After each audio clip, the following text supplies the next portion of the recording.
Hello tout le monde, j'espère que vous allez bien.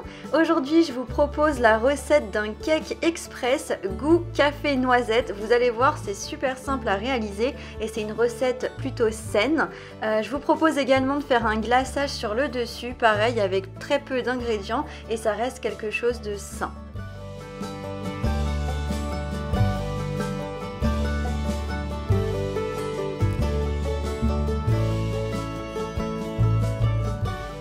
Pour les ingrédients, vous aurez besoin de 125 g de yaourt nature, de 70 g de sucre roux, d'une pincée de sel, d'une cuillère à soupe de café noisette, enfin cappuccino noisette, vous voyez, je vous ai montré le pot, de 2 œufs, d'un sachet de levure chimique, de 70 g d'huile d'olive et de 180 g de farine.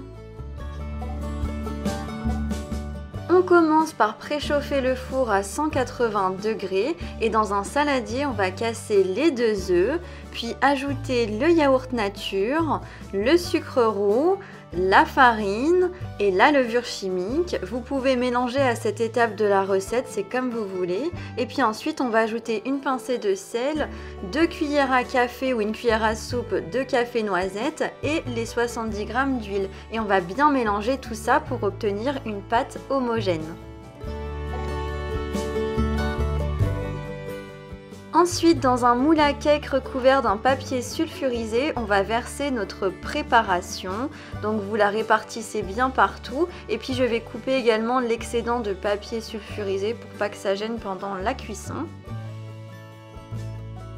Maintenant, on enfourne notre cake pour 45 minutes à 180 degrés. Pendant ce temps-là, on va préparer le glaçage. Donc dans un bol, on verse 4 cuillères à soupe de yaourt nature, 2 cuillères à café de sucre roux et 1 cuillère à soupe de café noisette. Et on mélange bien le tout.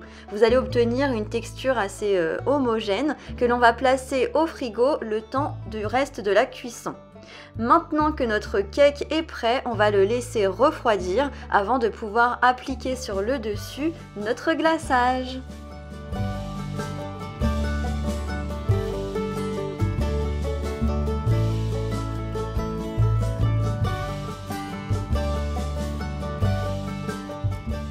Et maintenant, il ne nous reste plus qu'à placer notre cake 2 heures au frigo pour qu'il puisse refroidir et durcir un petit peu avec le glaçage.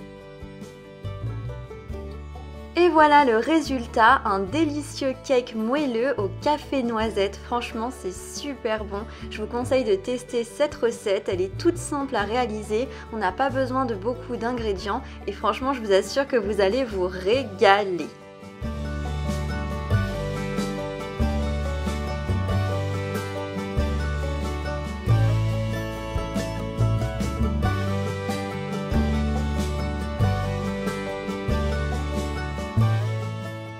Si cette vidéo vous a plu, je vous invite à liker la vidéo, à la commenter et à vous abonner si ce n'est pas encore fait. Et moi je vous dis à très vite pour la prochaine vidéo. Bye!